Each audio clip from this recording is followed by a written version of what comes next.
어느 날 필요한 책을 찾기 위해 책장 앞에 섰다. 이리저리 꽂혀있는 책 속에서 원하는 책을 찾기란 쉬운 일이 아니다. 책을 찾다 보니 구석에 놓여있는 영어 사전이 눈에 들어온다. 학생 때는 늘 책상 위에 놓여있던 책. 하지만 이제 사전을 찾는 이들이 많지 않아 우리의 기억 속에서 사라지는 듯 싶은 책이다. 영어 사전. 우리나라에 언제부터 영어 사전이 있었을까? 문득 그런 생각 끝에 나는 우리나라의 첫 영어 사전을 만든 이가 언더우드 선교사라는 사실을 기억해낸다. 그래, 사전이 우리의 기억 속에서 사라져가듯 이 땅의 영혼을 누구보다도 사랑했던 파란 눈의 외국인, 아니 어쩌면 뼛속까지 진짜 한국인이었던 언더우드, 그의 기억도 사라져가는 것은 아닐까.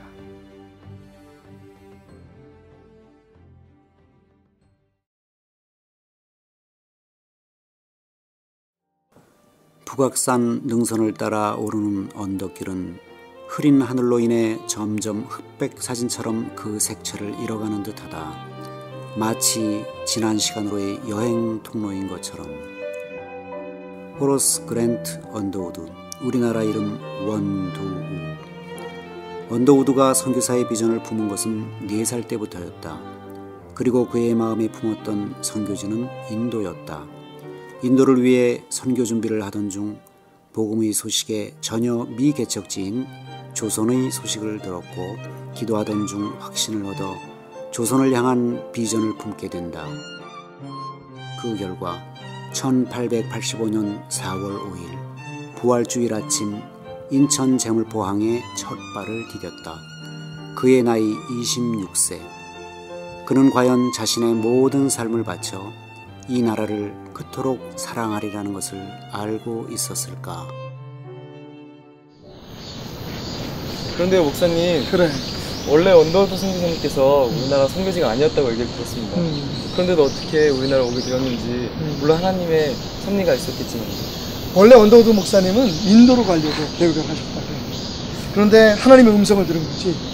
그래서 찾아오게 된 땅이 바로 이 못 사는 조선 땅이었어. 만약 그때 언더우드 목사님이 안 오셨다면 어떤 일이 있었을까? 그지? 그러던 그가 우리나라를 선교지로 결정한 것은 꼭 1년간의 고민 끝이었다. 그러나 한국 선교사로 파송되는 일도 생각했던 것처럼 쉽게 풀리지는 않았다. 2차례에 걸쳐 한국 선교 청원서를 제출했으나 시기상조라는 이유로 거절당했다.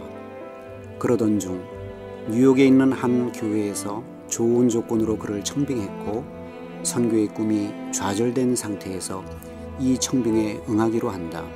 그러나 언더우드가 청빙 수락 편지를 막 우체통에 넣으려는 순간 또다시 음성이 들려오는 듯했다. 조선에 갈 사람이 하나도 없다니 조선은 장차 어떻게 될까? 그는 조용히 편지를 거두어 주머니 속에 넣었다. 다시 마음을 다잡은 그는 선교본부 건물로 발걸음을 옮겼다. 선교부에 도착하니 책임자 엘린 우드 박사가 반갑게 맞아주었다. 후에 한국 선교를 위해 적극적인 지원을 아끼지 않았던 엘린 우드 박사의 책상 위에는 브루클린의 한 성도가 한국 선교회에 써달라고 보낸 헌금이 놓여 있었다. 언더우드는 한국으로 오기 전 큰 아픔을 겪게 된다. 결혼 후 바로 조선으로 가려고 하는데 당신도 물론 함께 할 수 있죠? 그곳에선 무엇을 먹고 사나요? 모릅니다. 그럼 그곳에는 병원이 있나요? 모릅니다. 그럼 도대체 당신이 아는 건 뭔가요? 내가 아는 것은 한 가지뿐이요. 그곳에는 하나님을 모르는 1000만 명이 넘는 생명이 있다는 것이요.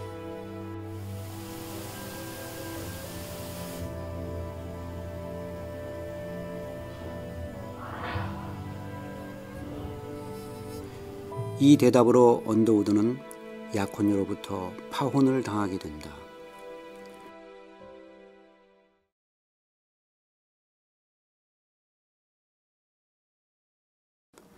당시 우리나라는 기독교가 공인되지 않은 상황이라 목사 혹은 선교사라는 것을 공공연히 드러낼 수 없었던 언더우드는 일단 재중원에서 물리와 화학을 가르치기 시작한다. 당시 재중원 교사라는 직함은 어디든지 통할 수 있는 선교 사업을 위해서는 더할 수 없이 좋은 방패막이었다. 이처럼 재중원은 초기 한국 선교 활동에 큰 역할을 담당한 곳이었다. 목사님, 커피를 마시면 생각이 났는데요. 고종이 커피 애호가라고 들었는데 그럼 외국 선교사님과 관계가 나쁘지 않았다고 생각하거든요. 그렇겠지. 그럼 언더우드 선교사님과 고종의 관계는 어땠을까요? 그 기록에 보면 우리나라의 최초로 커피를 접한 사람이 고종 황제였다는 그런 기록이 있더라고. 그러다 보니까 아무래도 커피를 가져오는 선교사들하고 관계가 좋았고, 특별히 언더우드 선교사는 고종이 아주 신뢰를 해서 고종 황제의 생일날 언더우드 선교사님이 기념 예배를 드려줬다는 그런 기록도 있어요. 기독교는 서양 귀신이라는 잘못된 인식을 바로잡기 위해 그는 일제의 만행을 비난했고 선교본부에 보고서를 보냈을 뿐 아니라 외부의 이 일을 알리는 데 전력했다.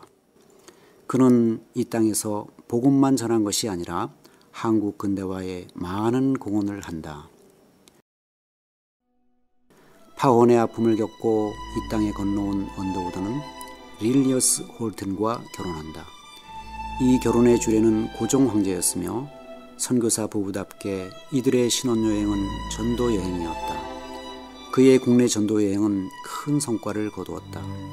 그는 1887년 9월 27일 정동에 위치한 사택 사랑방에서 14명의 조선인 신자들과 함께 예배를 드리기 시작한다. 이것이 세문안 교회의 시작이었다.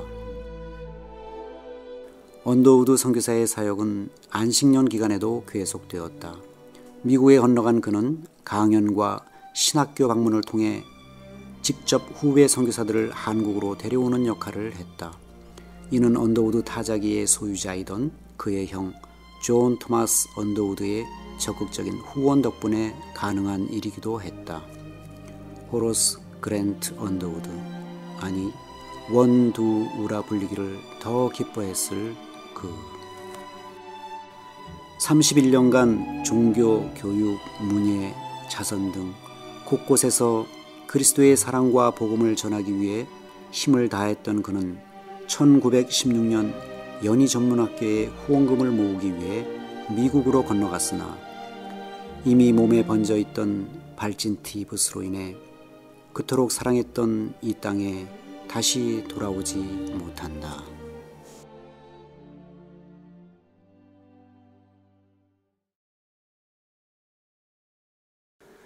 연세대학교 백양로를 오르다 보면 한적한 숲속에 작지만 정겨운 집이 눈에 들어온다. 넓은 잔디밭을 앞에 두고 있는 언더우드 기념관. 언더우드와 그의 가족들이 머물며 생활했던 곳, 곳곳에 그들의 손길과 흔적이 남아있다. 언더우드는 아버지 존 언더우드로부터 투철한 신앙심과 근면 성실한 삶의 태도를 물려받았고, 이러한 삶을 통한 믿음의 유산은 그의 자손들에게도 고스란히 전해졌다. 언더우드 2세인 원한경 박사, 언더우드 3세인 원일한 박사, 그리고 언더우드 4세인 원한광 박사. 지난 2004년 원한광 박사는 한국에서 언더우드 가족이 해야 할 일을 다 했다라는 말과 함께 개인 재산으로 가지고 있던 집이며 모든 자료를 남기고 4대에 걸친 한국에서의 헌신의 삶을 마감하고 미국으로 돌아갔다. 서울 양화진 외국인 묘지공원 내에는 언더우드 가족의 묘역이 있다. 1999년 언더우드 선교사의 묘가 이장된 후 언더우드 1세부터 3세까지, 그리고 그 외의 가족들 모두 7개의 묘비가 세워져 있다. 장장 4대 119년간에 걸쳐 하나님의 사랑으로 이 땅과 이 민족을 사랑하고 섬겼던 언더우드 일가. 이 땅에서의 사역은 끝났지만 그들의 고귀한 사랑과 희생은 우리나라 교회의 역사, 아니 이 땅의 역사와 함께 할 것이다.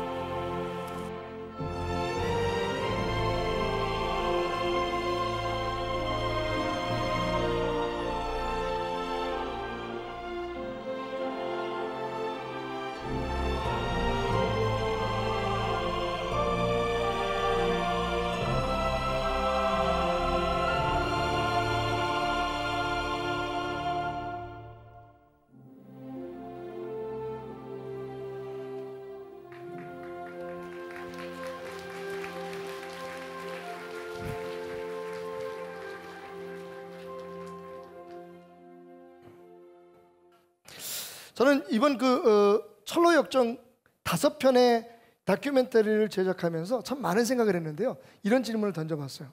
도대체 우리가 믿고 있는 신앙, 기독교란 무엇인가? 한마디로 정의한다면 뭐라고 얘기할 수 있을까? 그런데 5편의 그 다큐멘터리를 다 찍고 난 후에 마지막으로 편집 과정과 정리하는 과정, 그리고 거기에 맞는 말씀들을 준비하는 과정에서 결론을 내렸습니다. 기독교는 딱 한마디로 말하면 순종입니다. 잡종이 그런 뜻이 아니고요. obey, obedience. 기독교는 말 그대로 순종인 것 같아요. 우리를 창조하신 하나님의 명령, 그리고 그 하나님의 명령을 불순종해서 타락한 우리들을 구원하시기 위해서 예수 그리스도를 보내시고 십자가 위에 물과 피를 흘리게 하셔서 우리를 구원하신 그 하나님의 명령.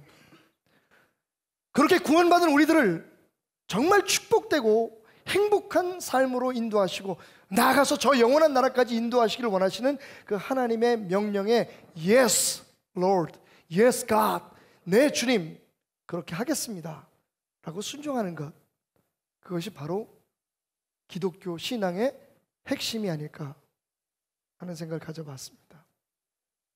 때론 내 주님이라고 하는 그 대답이 우리를 언더우드 목사님처럼 혹은 아펜젤라 목사님처럼 전혀 생각하지도 못했던, 꿈도 꿔보지 못했던 그런 땅으로 인도할지라도, 혹 손양훈 목사님처럼 혹은 문중영 전사님처럼 그리고 박덕종 목사님처럼 꿈도 꿔보지 않은, 절대로 내 삶엔 일어날 것 같지 않았던 일들이 일어나는 곳에 나를 세우실지라도 그것이 하나님의 뜻이니 이런저런 토달지 않고 내 주님, 내가 그렇게 하겠습니다 라고 고백하는 것이야말로 진짜 기독교 신앙이다 라고 하는 생각을 갖습니다.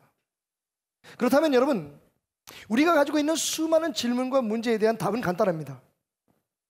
왜 요즘 우리가 이 세상에 영향력을 예전처럼 발휘하지 못하고 있을까요? 여러분 생각해 보십시오. 언더우드라는 사람 한 사람이, 그리고 이어지는 119년간의 4대에 걸친 이 미국에서 낯선 땅에 온 선교사 가족이 이루는 일을 비하면 지금 수만 개의 한국 교회들이 하고 있는 일들은 참으로 부끄럽습니다. 왜 그럴까요? 왜 우리는 그 영향력을 잃었을까요? 아니 심지어는 사람들에게 정말 이 땅에 교회라는 것이 필요할까라고 하는 질문을 드는 이유가 뭘까요? 이유는 한 가지입니다. 바로 우리가 그 순종을 잃었기 때문입니다. 그렇습니다. 기독교의 핵심은 순종이요, 순종이 없는 기독교는 힘없는 종교에 불과합니다. 호러스 그랜트 언더우드. 아마 언더우드 그러면 우리 젊은이들은 모 회사에서 나오는 이 옷 브랜드로 생각할 거예요. 언더우드. 언더우드가 뭐야? 지금부터 125년 여전에 하나님 앞에 하나님의 명령이기 때문에 예 주님 제가 가겠습니다, 그 말 한마디를 남기고 파혼의 아픔과 그리고 그가 누렸던 모든 안락한 삶을 포기한 채 한국에 온 그의 삶이 우리에게 주는 교훈은 무엇일까요? 오늘 우리가 여기서 더 이상 길을 잃지 않기 위해서, 아니 적어도 우리가 어디로 가야 할지를 분명히 깨닫기 위해서 우리가 알아야 할 것은 무엇일까요? 오늘 언더우드 목사님의 아름다운 삶을 통해서 함께 생각해 보고자 합니다. 먼저 우리는 오늘 다큐멘터리 그리고 우리가 함께 나눴던 이야기들을 통해서 이 한 가지 사실을 분명히 알아야 합니다. 하나님이 우리에게 무엇을 말씀하시든, 하나님께서 우리에게 어떻게 감동하시든 그것이 하나님의 명령이 분명하다고 생각한다면 왜가 아니라 예라고 대답해야 한다는 것을 한번 따라해 볼까요? 왜가 아니라 예입니다. 여러분, 왜나 예나 다 한 글자입니다. 발음도 비슷합니다. 혹 입에 사탕을 물고 있다가 하나님의 명령을 받으면 예 대신 하고 대답할 수도 있습니다. 하지만 그 내용은 그리고 그 결과는 너무나 다릅니다. 우리 하나님께서 우리에게 무엇을 명령하실 때 우리가 즉각적으로 반응할 수 있는 것은 두 종류입니다. 말씀드렸던 것처럼 왜라고 반응할 수 있습니다. 하나님, 왜 내게 이런 고난을 주십니까? 하나님, 왜 내게만 이 일을 시키십니까? 베델교회에 수천 명의 성도들이 있는데 왜 하필이면 나한테 이 일을 하라 그러십니까? 왜 하나님을 위해서 이것을 포기해야만 하나요? 하나님 뜻대로 살았는데, 하나님 뜻대로 열심히 순종한다고 제 나름대로 애썼는데 왜 제게 이런 결과를 주십니까? 여러분 기억하십시오. 언더우드 목사님이야말로, 언더우드 선교사님이야말로 There might be thousands of reasons He could say no. He could ask why. 왜 하나님 내게 이런 시련을 주셨습니까? 라고 말할 수 있는 아마 수천 가지의 이유들이 있었을 거예요. 보십시오. 언더우드 목사님이 미국 땅에서는 더 이상 목회를 할 수 없고 실패해서 어디 꼭 선교사로 나가지 않으면 안 될 사람이 아니었습니다.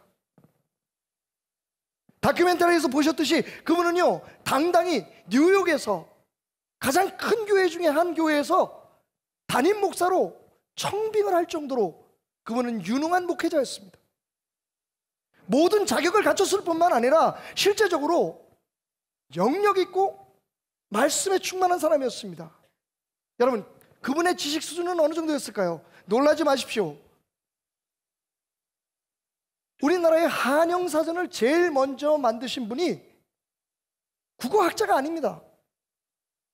조선의 학자가 아니었어요. 놀랍게도 언더우드 목사님이 최초의 한영사전을 발간하신 분입니다. 그러면 더 이상 우리가 그분에게 무슨 질문을 던지겠습니까? 게다가 미국 타자기 역사상, 영어 타자기 역사상 가장 많은 매출을 올렸다고 하는 언더우드 타이프라이터의 회사가 언더우드 가문의 소유였습니다. 돈이 없었냐고요? 아닙니다. 말하자면 요즘 젊은이들이 말하는 것처럼 그분은 엄친아였습니다. 모든 것이 다 갖춰져 있었어요. 그런데 여러분, 그것을 버리고 오로지 하나님의 말씀 한마디, 조선에 갈 사람이 하나도 없으니 앞으로 조선은 어떻게 할꼬? 그 말씀 한마디 듣고 모든 것을 다 버리고 심지어는 사랑하던 여인과 이별까지 하면서 이 땅을 찾아왔습니다. 그런데 얼마나 이유가 많았겠어요? 하나님, 왜 이 음성은 나만 들어야 합니까? 네? 나처럼 사랑하는 여인과 파혼을 하지 않아도 될 사람들이 얼마든지 많고, 뉴욕의 큰 교회에서 청빙을 받지 않은 목사들도 많고, 지금 어디 갈 데 없는 사람들도 많고, 주변에 아무도 책임질 사람이 없어서 그냥 내 몸 하나만 훌쩍 떠나버리면 될 만한 그런 선교사 후보생들이 참 많을 텐데 왜 하필이면 나에게 이 명령을 주셔서 그 음성을 듣게 하셔서 나를 보내려고 하십니까? 지금까지 내가 당신께 잘못한 것이 무엇이기에 이 모든 고난과 역경을 내게 주십니까? 알지도 못하는 땅, 가서 무슨 일을 해야 될지도 모르는 그곳에 왜 하나님, 왜 나를 보내십니까? 그런데 여러분, 언더우드 목사는 그렇게 왜라고 질문하지 않았습니다. 그것이 갈 바를 알지 못하고 죽어가고 있는 약 1000만의 조선인들을 살리는 길이라면, 그것이 하나님의 명령이라면, 그것이 나를 창조하신, 그리고 내가 오늘 여기에 있기까지 나를 기르시고 먹이시고 키우신 당신의 뜻이라면, Yes, Lord, 내 주님, 내가 가겠습니다. 무조건.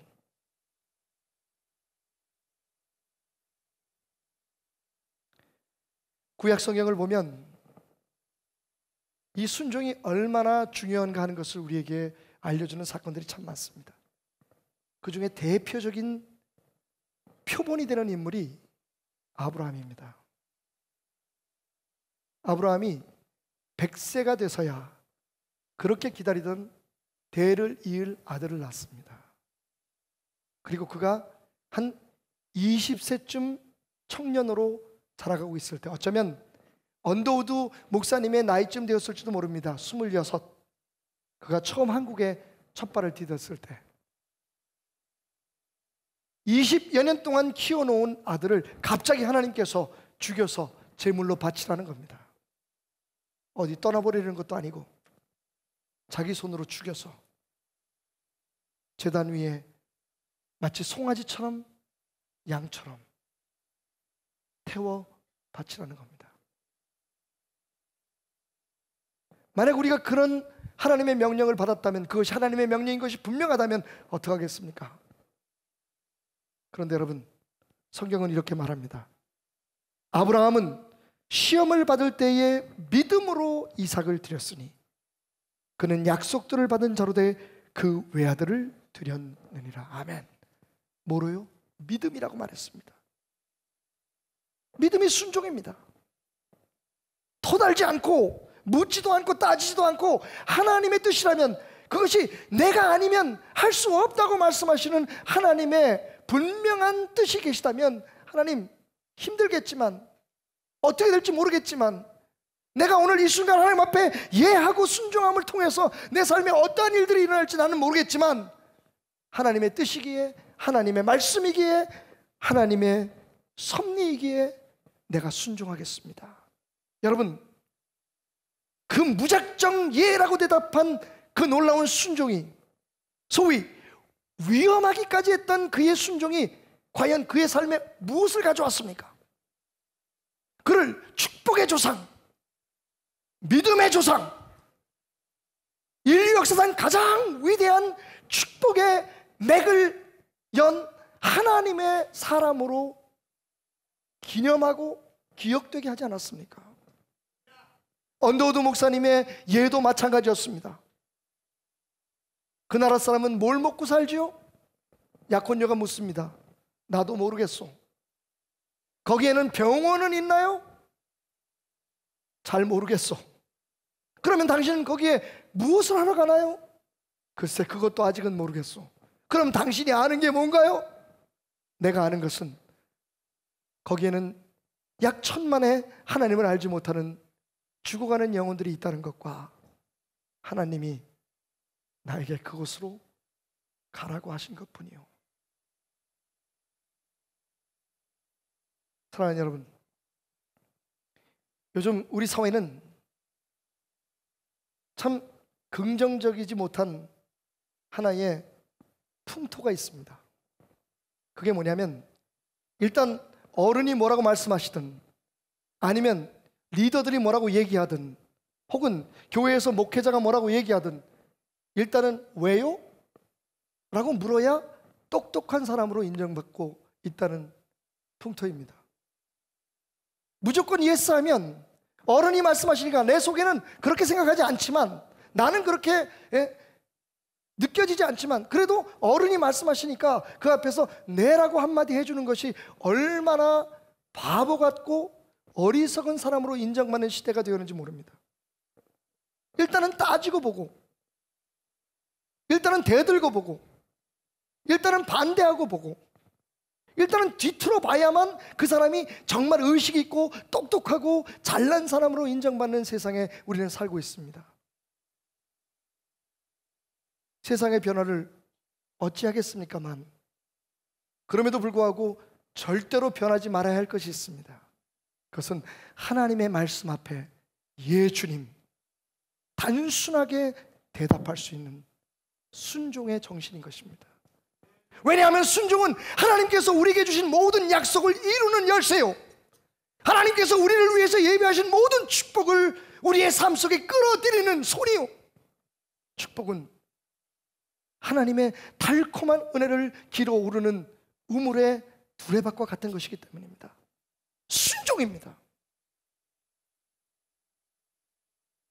기억해 보십시오. 오래전 우리 조상 아담과 하와가, 여러분, 어떻게 에덴 동산에서 쫓겨났습니까? 그들이 구테타를 일으켰습니까? 그들이 노름을 했습니까? 그들이 술에 만취하거나 마약에 취해서 무슨 비도덕적이고 비윤리적인 사회의 악을 저질렀습니까? 아닙니다, 여러분. 인류의 모든 불행의 시작은 불순종이었습니다. 반대로 인류의 모든 행복의 시작은 순종인 것을 믿으시기 바랍니다. 순종입니다. 기독교는 순종을 가리키는 종교입니다. 순종을 배우는 종교입니다. 그리고 순종을 실천하는 종교입니다. 그래서 여러분들이 이 믿음을 제대로 지키면 여러분 자녀들이 순종하는 자녀가 될 수밖에 없는 겁니다. 성경은 그렇게 가리킵니다. 내 부모에게 순종하라. 그런데 우리가 순종하지 않으면 우리 자녀들도 당연히 순종할 수 없는 사람으로 성장하게 됩니다. 제가 개인적으로 박주영이를 굉장히 좋아합니다.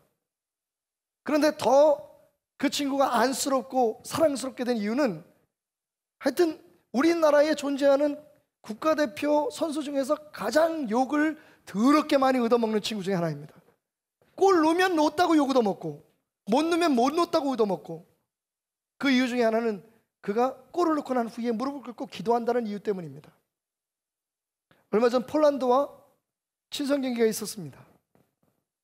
평가전이 있었는데 거기서 박주영 선수가 정말 환상적인 두 골을 넣었습니다. 이 정도면 악플이 안 달리겠지 생각하고 어제 사이트를 열었습니다. 그랬더니요, 역시 제 생각이 잘못됐습니다. 네가 놓냐? 옆에서 패스한 놈이 잘 놓지? 기도가 짧아졌네? 심지어는 뭐라고 얘기하냐면 하나님이 도우셨나 보다, 가랭이 밑으로 들어가는 거 보니까. 도대체 언제부터 우리나라가 이렇게 되었습니까? 그런데 사이버 수사대의 조사에 의하면 그렇게 악플을 다는 애들이 다 초등학생들이라는 겁니다. 언제부터 우리가 이렇게 삐뚤어졌습니까? 반항하고 뒤틀어 보고 남이 한 일에 대해서 비판할 줄 알아야 그 사람이 똑똑한 사람으로, 앞으로 미래가 보장된 사람으로. 그런데 중요한 건요, 그런 친구들은 계속 비판만 하다가 세상을 가더라고요. 무슨 축복이 있겠습니까? 여러분, 우리가 순종을 실천해야 합니다. 순종해야 합니다. 우리가 아이들한테 뭐라고 얘기합니까? 그냥 하려면 해. 넌 지금 모르지만 아빠 엄마는 다 너 같은 세월을 지나갔어. 보니까 너 그 지금 숙제 안 하면, 너 지금 학원 안 가면, 너 그거 미리 예습 안 하면 나중에 너 큰일 난다. 애들이 얘기합니다. 아빠는 하고 싶지 않아요. 엄마 왜 해야 돼 이걸? 학교에서 다 하는데. 우리는 꼭 얘기하면 너희들은 몰라. 그냥 순종해. 근데 여러분, 우리는 왜 하나님께 순종 안 하는 겁니까? 똑같은 논리에서 우리의 앞을 아시고 우리의 앞을 계획하신 하나님 앞에 순종하는 것이 맞지 않습니까? 우리는 아이들과 똑같이 하나님께 대듭니다. 하나님 왜 내가 이걸 해야 됩니까? 왜 우리 교회입니까? 이 세상에 수없이 많은 교회들이 있는데 왜 하필 우리 교회에만 이런 사명을 주셔서 이렇게 어렵게 만드십니까? 왜 이런 말씀을 우리만 듣게 하십니까? 참 까다롭고 예수 믿는 게 힘들어서 지칠 것 같습니다. 하나님 이렇게 말씀하시지 않을까요? 그냥 해. 나는 너희의 앞을 알고 있고 한국 교회의 미래를 알고 있고 이 땅의 미래를 바라보고 있기 때문이야. 네가 안 하면, 너희 교회가 안 하면 이건 안 되는 일이야. 너희 교회가 하고 수정교회가 하고 성방교회가 하고, 개동교회 목사님 화내시겠다. 개동교회가 하고, 또 그러니까 또 다 해야 돼. 원정교회가 하고 정릉감리교회가 하고 정릉장로교회가 하고 정릉제일교회가 하고, 그렇게 자기에게 주어진 사명을 아멘하고 순종할 때 비로소 내 나라는 이 땅에 세워진단다. 오래전 언더우드가 그랬던 것처럼. 여러분, 왜가 아닙니다. 이제는 예라고 대답하는 여러분 되시기를 주님의 이름으로 축원합니다. 그런데 이렇게 예라고 대답할 때 우리가 깨달을 것이 있어요. 그게 뭐냐면요, 그렇게 예라고 대답하는 것이 우리 신앙의 성숙한 마지막 단계가 아니라 시작이라는 것입니다. 예는, 하나님 앞에 순종은요, 신앙의 시작이지 끝이 아닙니다. 많은 사람들이 그렇게 얘기합니다. 이것 좀 하실까요? 이렇게 하십시오. 이게 하나님의 뜻입니다. 그럼 말하기를, 저는요 예수 믿은 지가 얼마 안 돼서요, 저는요 신앙이 아직 얕아서요, 저 같은 사람이 어떻게 그렇게 할 수 있습니까? 제가요 조금 더 믿으면 할게요. 제 믿음이 더 크면 그때는 할게요. 그런데 여러분, 대단한 착각입니다. 예는요 우리 믿음이 자라기 위해서 반드시 필요한 겁니다. 끝이 아니라, 성숙의 마지막 단계가 아니라 성숙하기 위해서 반드시 해야 할 첫 번째 고백인 것을 여러분 깨달으시기 바랍니다. 예, 즉 순종은 믿음의 마지막 단계가 아니라 시작 단계라는 거예요. 믿음에는요 3가지의 요소가 있습니다. 노티티아라고 하는 요소가 있는, 노티티아라고 하는 말은 지적인 요소를 의미합니다. 여러분, 알아야지 믿죠. 또 우리가 믿는 것에 대해서 점점 더 많은 것을 알아갈 필요가 있습니다. 그래야 우리의 믿음이 성장하게 되죠. 하나님은 누구시고, 예수님은 이 땅에 왜 오셨을까? 성령님은 지금 무엇을 하고 계실까? 교회는 뭐지? 왜 헌금은 내야 하지? 우리가 이곳에서 찬양 부르는 목적은 무엇일까? 여러분, 이 모든 것을 알아가는 것 없이는 우리의 믿음이 성숙할 수도 없고 우리의 믿음이 구원으로 우리를 이끌어가는 믿음이 될 수 없습니다. 노티티아의 요소가 굉장히 중요하죠. 두 번째 요소는 아센수스입니다. 아센수스라고 말은 그냥 아는 것만 가지고는 안 돼요. 지식만 가지고는 우리가 헌신할 수 없습니다. 우리의 마음이 움직여야죠. 이 아센수스라고 하는 것은 믿음의 정서적인 요소, 감정적인 측면을 말합니다.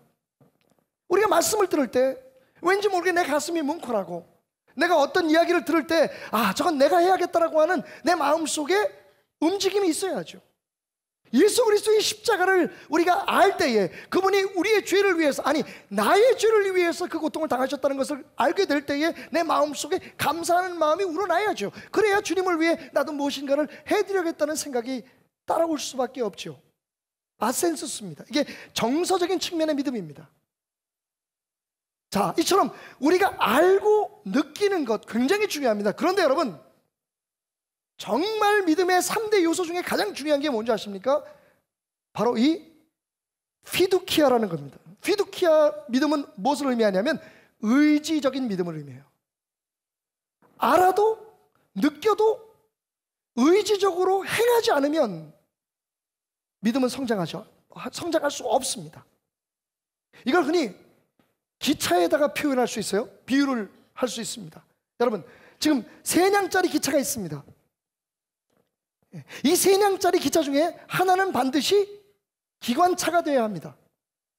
만약 엔진도 없고 동력이 없는, 에너지를 상화시켜서 앞으로 전진하게 하거나 뒤로 후퇴하게 하는, 후진하게 하는 그런 기관차가 없다면 이 3냥의 열차는 그냥 그 자리에 서 있기 마련입니다. 서 있을 수밖에 없어요. 그 중에 하나가 기관차이면 어떻게 될까요? 나머지 2개는 따라서 앞으로 나가게 되어 있습니다.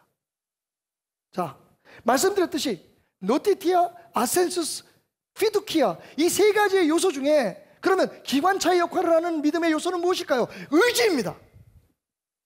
알아서 하는 게 아니라, 좋아서 하는 게 아니라, 하나님의 말씀이니, 하나님이 그렇게 말씀하셨으니 그 말씀대로 의지적으로 순종하니까 알게 되고 느끼게 되는 것입니다. 잘 이해가 안 가십니까? 설명을 해드릴까요? 그런 믿음의 본을 보인 사람이 바로 아브라함입니다. 히브리서 11장 8절에서 10절까지의 말씀이 이렇게 말하고 있죠. 믿음으로 아브라함은 부르심을 받았을 때에 순종하여 장래 유업으로 받을 땅에 나아갈새 갈 바를 알지 못하고 나아갔으며. 여러분, 무엇을 의미합니까? 하나님께서 70여 년 동안 편안히 살고 있던 아브라함에게 찾아오셔서 네 고향, 네 아비 집을 떠나라, 무조건 가라는 겁니다. 성경은 분명히 뭐라고 얘기하냐면 그가 떠날 때 모르고 알지 못하고 어디로 가야 할지, 무엇을 해야 할지, 가면 무엇이 기다리고 있는지 아무것도 모르는 상태에서 단지 하나님의 말씀을 믿고 순종함으로 떠났다고 말합니다. 상당한 의지가 필요했을 것입니다. 생각해 보십시오. 지금 여러분이 다니고 있는 직장, 여러분이 지금 살고 있는 그 동네에서 갑자기 어느 날 하나님이 너무 분명하게 오셔서 너 직장 바꿔라. 그냥 바꾸라는 것도 아니야. 네 직장을 떠나라. 그러면 내가 다른 직장 너에게 줄게. 너 거기서 이사 가라. 방 빼라. 어디로요? 잔말 말고 방부터 빼. 그러면 내가 갈 곳을 알려주리라. 여러분, 거기에 순종할 수 있는 사람이 어디 있겠습니까? 우리는 계산합니다. 오늘 나의 믿음이, 오늘 내가 하나님 앞에 드리는 헌금이, 내가 오늘 하나님 앞에 하는 이 헌신이 내게 어떤 결과를 가져올까 알아야지 따릅니다. 목사가 얘기를 해도 순종보다는 일단 그 이유를 알려고 합니다. 왜 우리는 이렇게 예배를 드리죠? 왜 우리는 이 얘기를 들어야 하죠? 목사님 왜 그 얘기 하셨죠? 사실 우리 안에서 알면서도 스스로 모르는 척 속아주는 것도 많지만, 아, 목사님이 저 얘기하는 건 오늘도 헌금 좀 더 거두려고 하는 거구나. 여러분, 아는 것 중요합니다. 지식, 성경적 지식이나 믿음에 대한 지식 없이 하나님을 더 깊이 알아갈 수 없습니다. 그건 질문 외의 사실입니다. 또 여러분, 느낌 얼마나 중요합니까? 왜 여러분이 베델교회 오셨나요? 수많은 교회 중에 베델교회 온 것은 베델교회 오니까 그냥 좋더라는 거죠. 여기 오면 친구도 있고, 여기 오면 은혜로운 그런 예배도 있고, 또 어떤 분들은 성가대가 좋아서 온다는 분들도 있어요. 이런 모든 것들이 우리의 마음을 끄는 겁니다.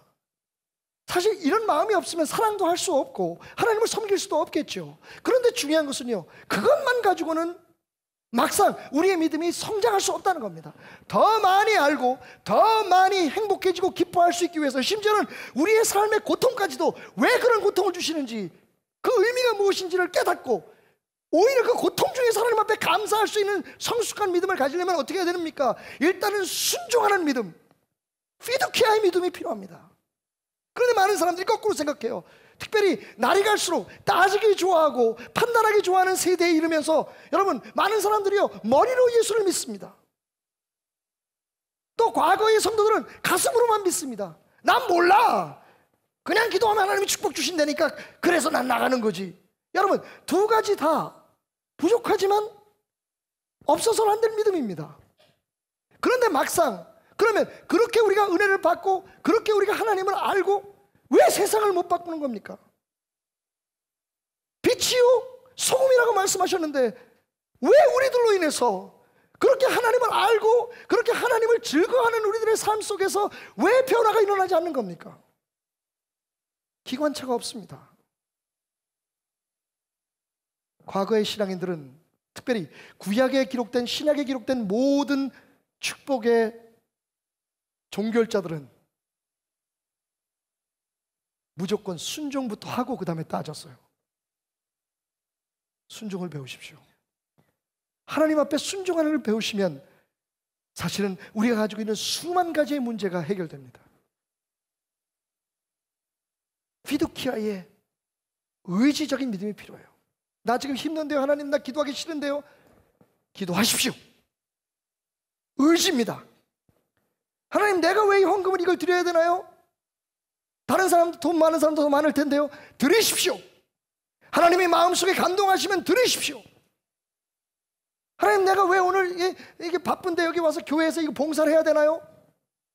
여러분, 하나님이 설명해 주시고 그래요, 내가 그렇게 하겠습니다, 고개를 끄덕이고 하려면 여러분 1년 365일 지나고 2년 3년 지나도, 그래서 20년 30년 믿어도 제대로 한번 하나님의 말씀에 순종할 만큼 시원하게 봉사도 못하고 헌금도 못하고 그렇게 생각만 하다가 느끼기만 하다가 신앙을 종교라는 분들이 얼마나 많은지 몰라요. 순종입니다. 우리의 믿음을 끌고 가는 것은 순종입니다.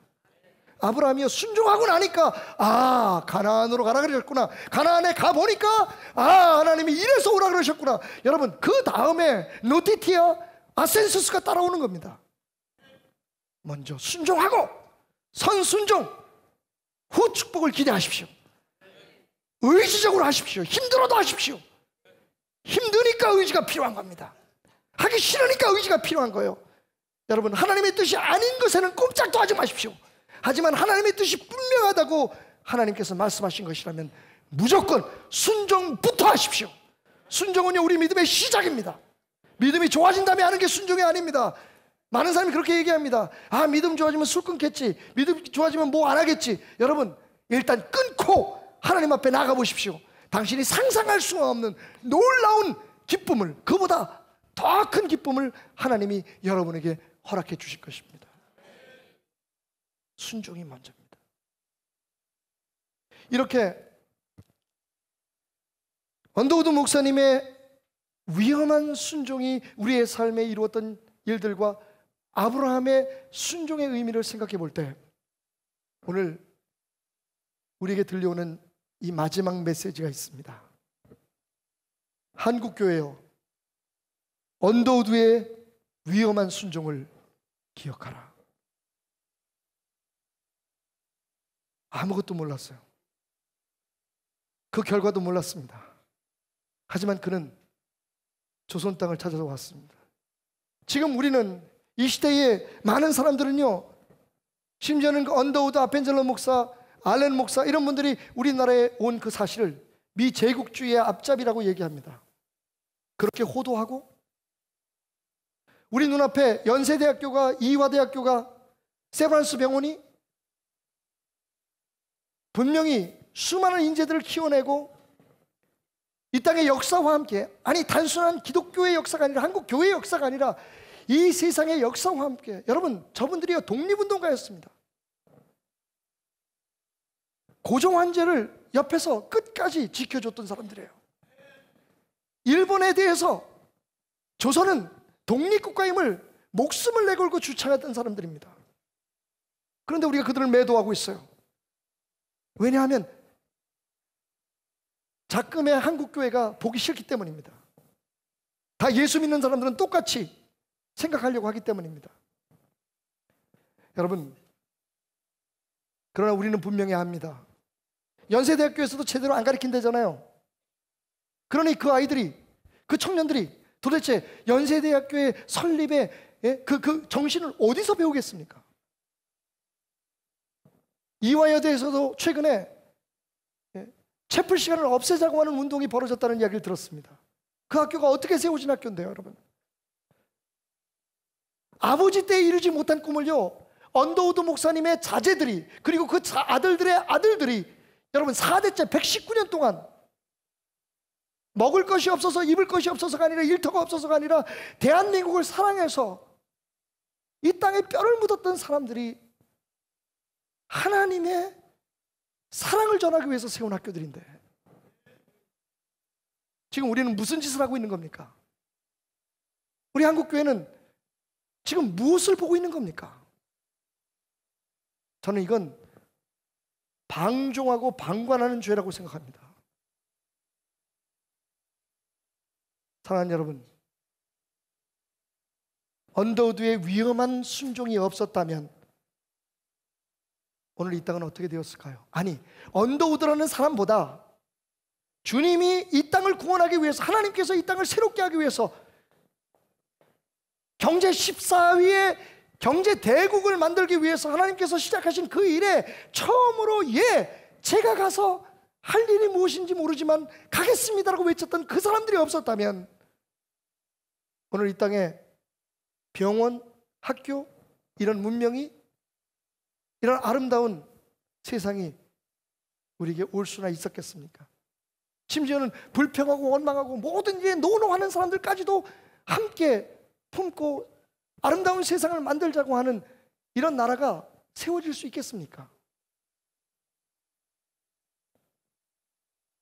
저는 다큐멘터리 속에 4대째 이 나라에서 선교 활동을 하다 마지막 이 땅에서 가지고 있던 모든 소유를 다 이 땅에 남겨두고 고국으로 돌아가며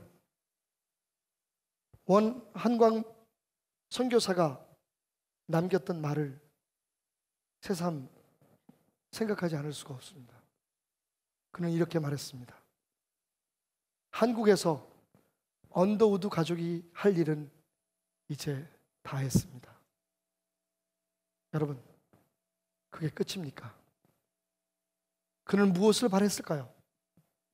이제 파란 눈에 아무리 한국인이라고 한국을 사랑한다고 외쳐도 아무도 인정해주지 않는 이 땅에서 그 가문의 생명을 걸고 가문의 미래를 걸고 충성했던 그 사람들을 인정해주지 않는 사람들 속에서 그들이 최선을 다하고 이제는 우리가 할 일을 다 했습니다라고 웃으며 떠날 수 있었던 것은 바로 오늘 이제 남은 이 땅에 하나님의 뜻을 세워가는 일들이 나의 것이라고 내가 이제는 그 위험한 순종을 이어가겠다고 고백할 수 있는 우리 베델교회, 이 땅의 수많은 교회들과 주의 종들, 그리고 바로 여러분들이 있기 때문이 아니었을까요? 언더우드 목사님은 31년의 한국에서의 선교를 마치고 잠시 연희전문학교, 지금의 연세대학을 세우는 돈을 마련하기 위해 미국으로 갔다 그곳에서 죽습니다. 여러분, 그가 죽은 사인이 뭔지 아십니까? 발진티부스입니다. 발진티부스는 어디에서 오나요? 이에게 물리면 오는 병입니다. 언더우드 목사님은 이에 물려 죽었습니다. 이가 전염해준 병에 걸려 죽었어요. 지금 이 땅에는 종종 수영장 갔다 온 아이들의 머릿속에 이가 있다는 얘기가 듣긴 하지만 이 때문에 죽는 사람은 없습니다. 아무것도 없는 땅, 정말 말 그대로 아무것도 보이지 않는 땅에서 당신을 살리기 위해 이 나라를 밝은 빛으로 인도하기 위해 이가 옮긴 병에 걸려 죽기까지 그분들이 바랬던 것은 무엇일까요? 이제 우리가 그 위험한 순종을 이어갈 때가 아닐까요?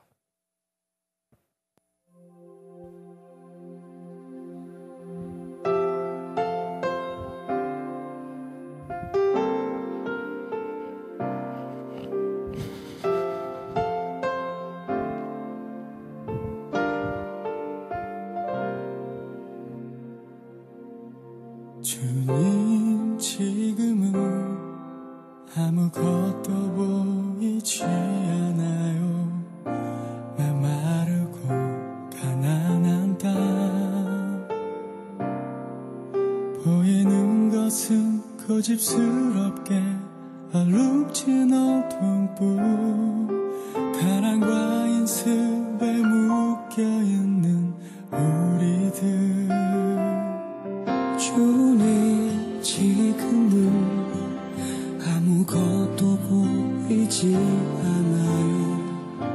혼란하고 어지러운 땅, 보이는 것은 이기적인 많은 분쟁들뿐, 꿈도 희망도 없이 헤매는 사람들. 아주 오래전 선교사의 다른 기도가 지금 이 순간도 너무 필요한데, 목숨을 바쳐 죽기까지 부르짖은 간절한 오직 믿음을 붙잡아 주소서. 겸손하게 순종할 때 주께서 일 행하시고 우리 영의 눈이 주의 일들 보기 원하네. 지금은 비록 어지러운 세상일지라도 머지않아 이 땅이 은총의 땅 되리라는 것 믿네. 주여, 지금은 아무것도 보이지 않습니다. 주님, 메마르고 가난한 땅, 나무 한 그루 시원하게 자라오르지 못하고 있는 땅에 저희들을 옮겨와 심으셨습니다. 그 넓은 태평양을 어떻게 건너왔는지 그 사실이 기적입니다. 주께서 붙잡아 뚝 떨어뜨려 놓으신 듯한 이곳, 지금은 아무것도 보이지 않습니다. 보이는 것은 고집스럽게 얼룩진 어둠뿐입니다. 어둠과 가난한 인습에 묶여있는 조선 사람들 뿐입니다. 그들은 왜 묶여있는지도 고통이라는 것도 모르고 있습니다. 고통을 고통인 줄을 모르는 자에게 고통을 벗겨주겠다고 하면 의심하고 화부터 냅니다. 조선 남자들의 속셈이 보이지 않습니다.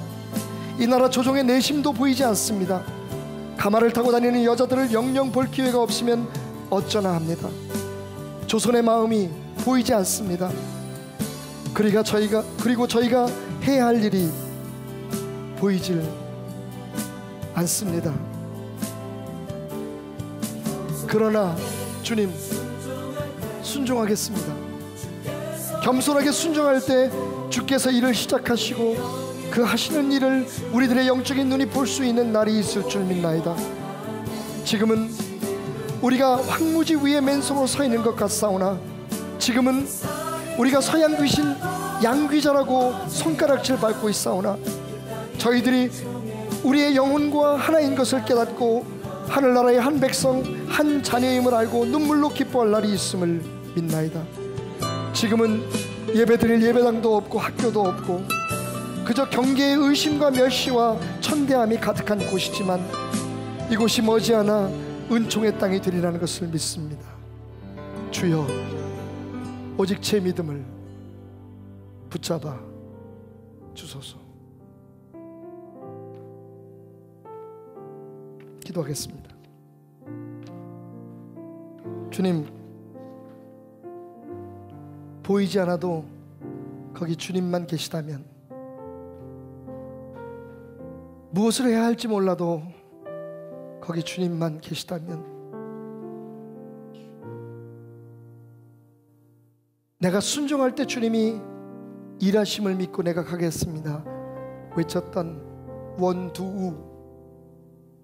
원더우드의 기도가 우리 베델의 기도가 되게 하시고 이 시대에 믿는 자들의 기도가 되게 하여 주옵소서. 하나님의 뜻을 잘 알면서도 순종하지 않고, 해야 한다고 끊임없이 자책하면서도 순종하지 못했던 우리의 믿음이 오늘 다시 이곳에 어둠을 만들어가고 있는 것은 아닌지 돌아보기 원합니다. 겸손하게 순종할 때 주님 일하심을 우리로 알게 하여 주옵소서.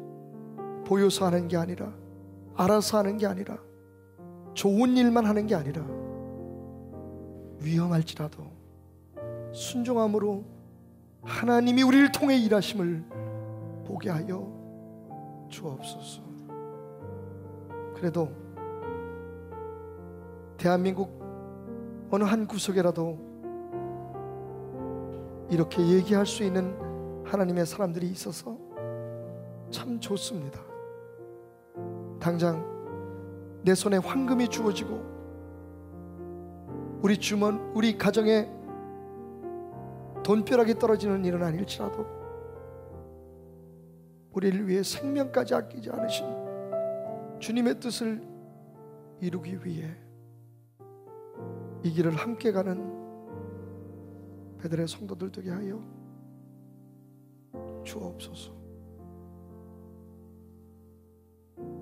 무엇보다 이 재단에 말씀 증거하는 종들의 사명이 큽니다.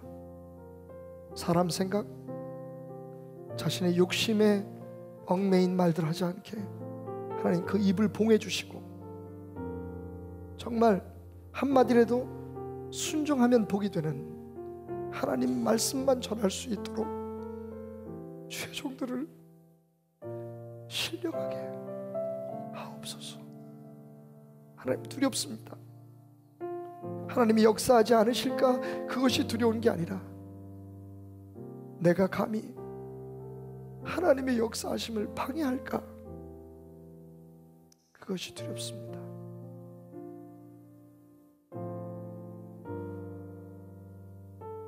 그럼에도 불구하고 순종하는 성도들을 축복하여 주옵소서.